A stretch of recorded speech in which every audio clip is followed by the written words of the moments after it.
Still Can podcast. We're going to talk about some Missouri news, some national news, and whatever else we want to talk about. So that's how we roll here. I'm Lisa. I'm Tina. You having a happy Sunday, Tina? It's a holiday weekend. Yeah, it's rainy. It's almost like the seasons are pushed back now when they start, because it's very like springy right now, which I guess it still is sort of spring, but I don't know. When I was younger, it felt like it was, I don't know. Yeah, it sure doesn't feel like summer, like the first weekend of, quote unquote summer. I agree. So then everybody's like, climate change ain't real. Look at it. It's raining. It's cold. It ain't getting hot. Okay. Yep. Yeah. I guess we're not here to debate weather versus climate, are we? We're just two girls in the world trying to make the president can't. I had someone tell me the president can't control the weather. That's true. Okay, babe. Yeah, that would be correct. All right. He also doesn't understand the weather or the climate, but that's another tale. That's another. Well, he's going to control it with the Sharpie. Good luck. Good luck with that. Good luck. Yeah.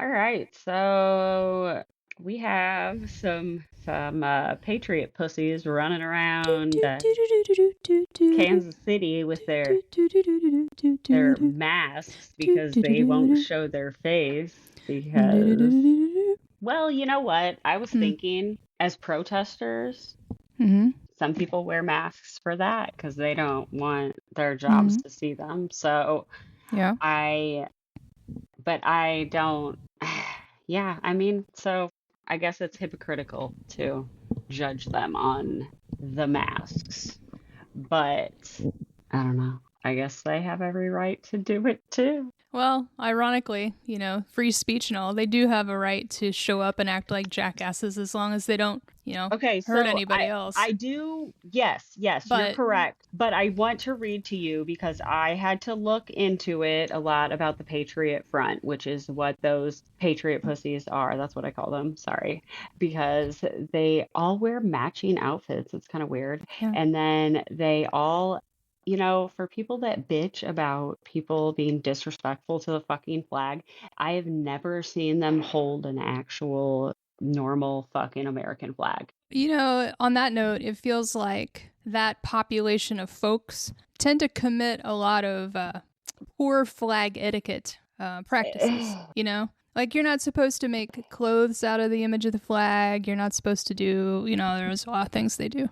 So I learned a lot about the Patriot Front earlier because I was arguing with somebody about it, because that's what I do. And then it was a break-off group from Reclaim America, I believe, which was another kind of like white supremacy group, but it broke off from the Charlottesville KKK rally. Yeah.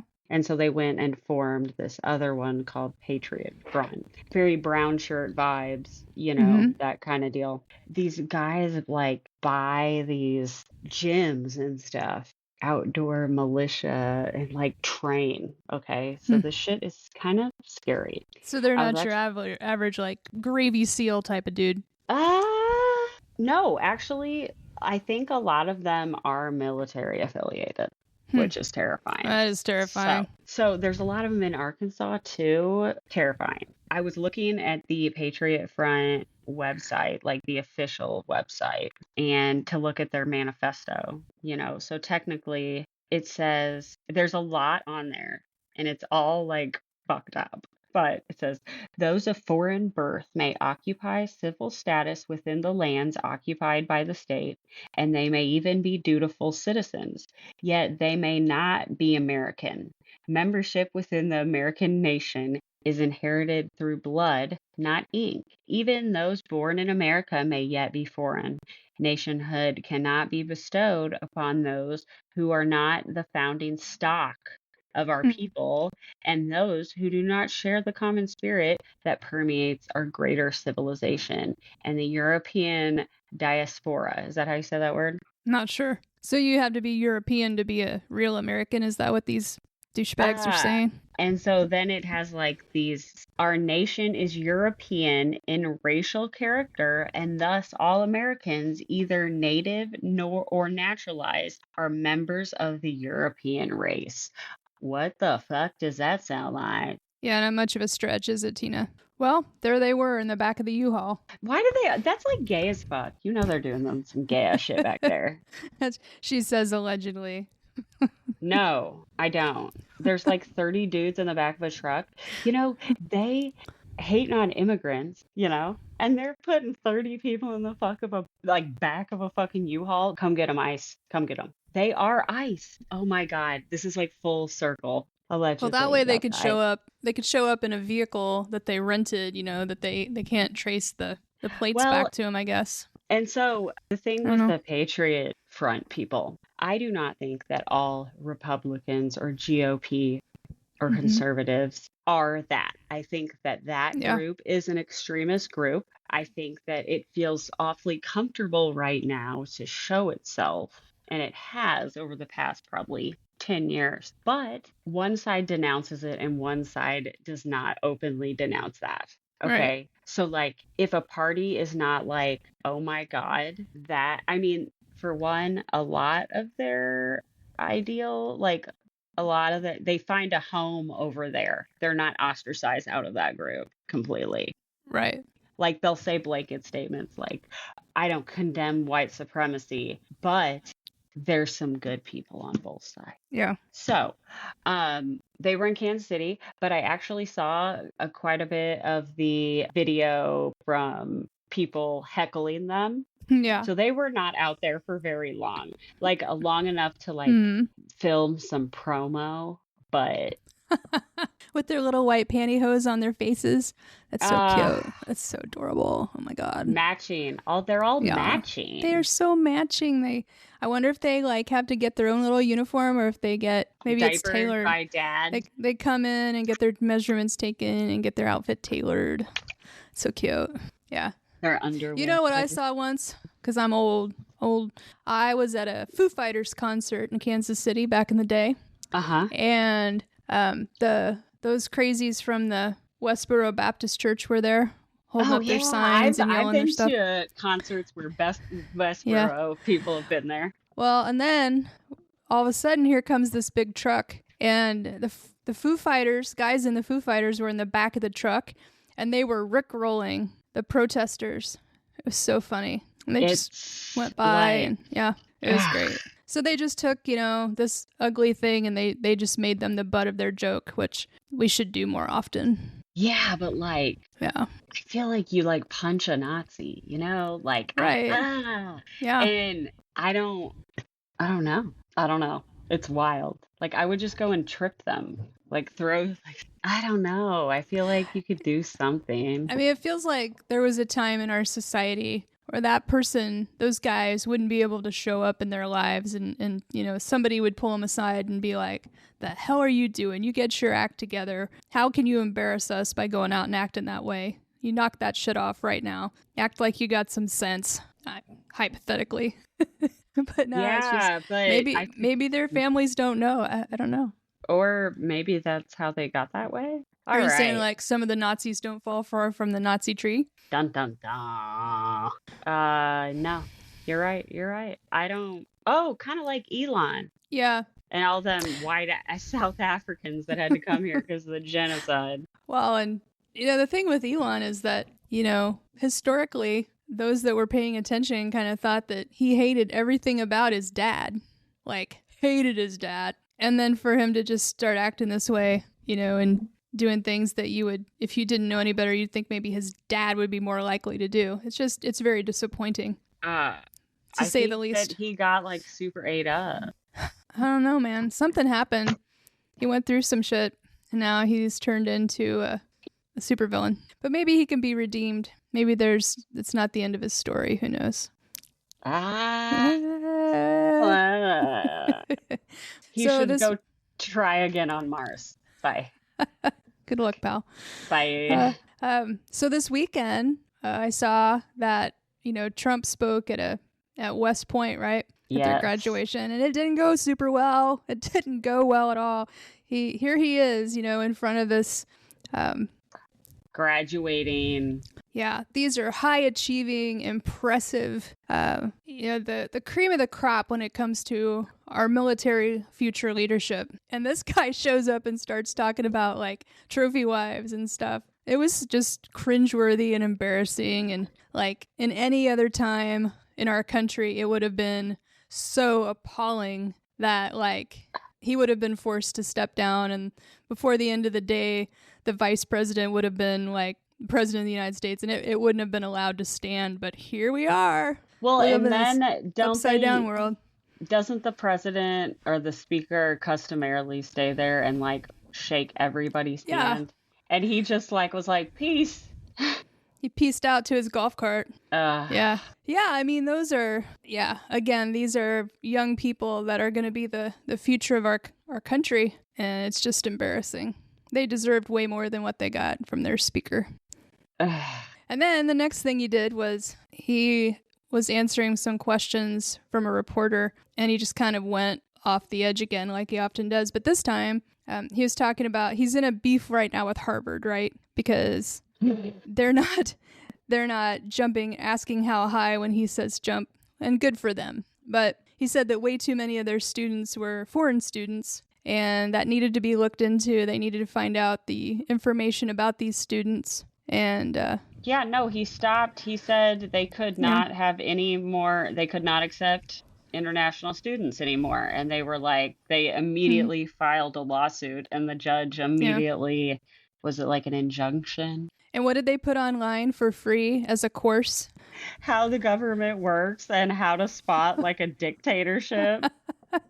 Isn't that what it was? Oh, okay. Harvard University set to launch free college courses online for every U.S. citizen, highlighting basic U.S. government, understanding the Constitution, and how to recognize a dictatorship takeover 101. Harvard University. Too bad nobody fucking reads. I hope they put it on audio. Meanwhile, Timothy Snyder's somewhere going, I told you guys. I already wrote it out for you. It would have taken you a lot less time to read that book. Although then there's like a whole subset of people that are like, historians are biased. And I'm like, it's fucking what? He's like, bitches, it's only 126 pages long. I know. How much time did that take? They even have a graphic novel version, Lisa. There's photos. It's like a comic. It's very cool. For those out there that think a graphic novel is dirty, that just means it has pictures, guys. Pictures. It's cool. It's not bad. I would have probably thought it was dirty if I was listening. Okay. Speaking of listeners, we are so glad that you guys write in and say hi to us. We've got some new swag to send out. So what do you want to say, Tina? The first person that we hear from, you get yourself a Wow We Still Can notebook. Oh, yeah. Yeah, you can write some ideas for us to talk about or bitch about or deep dive. How to embarrass a Nazi. Let's start with the list of. Or if you have any cool ideas for guests on the show.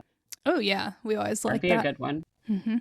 Definitely like or subscribe, share. Yeah, all the above. Please, we'll give you free shit. Okay, sorry. No, I'm kidding. Okay, I wanted to talk about the Big Beautiful Butthole that passed the House. Oh, sweet Jesus. The Big Beautiful Bill. Why do they call it that? It makes me so uncomfortable. So I make it even more uncomfortable by calling it the Big Beautiful Butthole every time. We don't have to call it that, though. We could call it something else. You literally are. You work inside those things sometimes. Come on, you're fine. It's fine. I won't say it anymore. The BBB. No, we're drawing a line between what? Between what? The pod and my work. Okay. Big solid wall. Build a wall. Wall. Okay. It passed the House. What exactly is the name of this bill? Like for real? I don't know the title of it. It's got to have a real name. Okay, I'm going to Google, is the Big Beautiful Bill really called that? Because I think it is. Dude, that's literally what it's called. One Big Beautiful Bill Act. OBBBA. So I can call it that, Lisa. It's Sorry, the I O. give up. I'm gonna throw everything here on the ground and just fucking walk away because the stupidity of this country and those that are in charge right now has gotten too much for me to tolerate. You It's cannot the call a, it's the OBBB. you can't. You ca No, yeah, you cannot get mad at me for calling it what I call it, is what I'm saying. Ah, you're not allowed to leave. You feel better? I'm just saying that's just so stupid. I can't imagine being in another country right now and just watching what's going on here and thinking, what is wrong with these people? Like, No, they is don't. there like, They, has our yeah, national water supply been messed with to where we're all in like these people are? I don't understand. Now I'm too warm. I've got on a sorry. stocking cap. You Tim Pool, motherfucker. It just doesn't make any sense, and I can't wrap my head around it. Actually, you know what? It's the most simplest thing ever. The OBBB. Anyway, Okay, sorry. let's talk about some of the highlights or lowlights, as the case may be, from this. I refuse to call it that. I'm just going to call it the bill. The reconciliation bill. Okay. Our budget. It's our budget Yeah. for the year. And then, so they're sneaking in that scary, that has nothing to do really with the budget Yes. part about the Absolutely. contempt. Did we talk Yes. about that? We did not. Let's talk about it. Okay, so there is a provision in it that basically makes when the judges hold someone in contempt of court for not showing up or complying to orders, the court martial is not being funded or allowed to enforce. There's a provision in there that is saying that. So basically, there's no way for any judge to enforce any of their rulings. Does that make sense at all? It does. I mean, it doesn't because why would you do that? But yeah. Oh, because to neuter the courts. Okay. So, right. I'm just saying that in a sane democracy, we'd never freaking do that. But that's what he's doing. I don't know. I get it. You know, I know you know. But like, yeah. And he said he was going to do that. So it says, number 1, direct enforcement power. It would allow the House to bring civil or criminal contempt charges without needing the DOJ to act. And it empowers the House to levy fines or even detain individuals who defy subpoenas. 2, strengthen subpoena authority. It expands the power of the House committees to issue and enforce subpoenas related to investigations, especially those involving the executive branch officials. And 3, expedited judicial review. The bill would establish a fast-track process for the courts to hear and rule on contempt with subpoena-related disputes. And it's controversial because they say it's necessary to hold federal officials accountable, particularly in light of what they see as a repeated obstruction from executive agencies. And critics argue that it undermines separation of powers. It risks political weaponization of contempt powers against political opponents or whistleblowers, and may violate due process rights if the House acts as judge, jury, and enforcer. Wait, that sounds... But basically, it's cutting a bunch of people off of Medicaid because they're saying that all these able-bodied, lazy men are at home. At least they're attacking men for once. Jesus Christ. Yeah, and it goes after the work requirements. I mean, when I say goes after it, makes it for so people would... Anyway, I agree that if a person's able to work, they should go and be productive. But, you know, it's hard to be productive if you've got a medical issue that keeps you from being productive. You know, it's kind of a vicious circle. And if you can't get treatment for it because you don't have insurance, it's hard to say how you're going to get yourself back to a place where you can be able to go work. I don't know. Okay, but also, if you are so lazy that you would rather go through the work to get Medicaid and shit and be poor than to go to fucking work, then I don't want to work with you. Yeah, so, I see what you're saying. Yeah. Like, take care of your kids. I don't really want to work with people that don't want to work. Yeah. That makes my job suck. That brings down morale. I don't want it. And sometimes people are, honestly, like if your brain is, there's some disabilities that are not, you can't see. Right. So shut the fuck up, everybody. I know. I was like the other day, I get that. I was thinking about that when I was outside of Dillard's, and It opened at noon and it was like 11:50, and I watched somebody whip into the handicap parking spot and like get out and run to the door. Whoa! If you're trying to make yourself look like you are, in need of that handicap sticker, you're doing a poor job, pal. Yeah. But I thought, oh, you never know. I don't know their story. And they ran Situational. They ran back to the car and drove away because the store wasn't open yet. But anyway. For people that are like, don't worry about me, they're awfully fucking worried about everybody else. Their fucking genitals, they're fucking, shut the fuck up. That's true. Hang in there. We're all kind of in the same boat together. But we're glad you're listening. Yep. Some days are harder than others. It is going to be okay. There's going to come a time when we look back and just laugh at all this, but until then, we'll just have to laugh at the... Okay. Yeah. Like when you read about history things and you're like, ooh, that was fucked up. Remember that? Yeah. Let's not talk about it. Like, it shall never be spoken of again. Except they'll just write it in books. Yeah. And this has been the While We Still Can podcast. You guys have a great weekend. Later.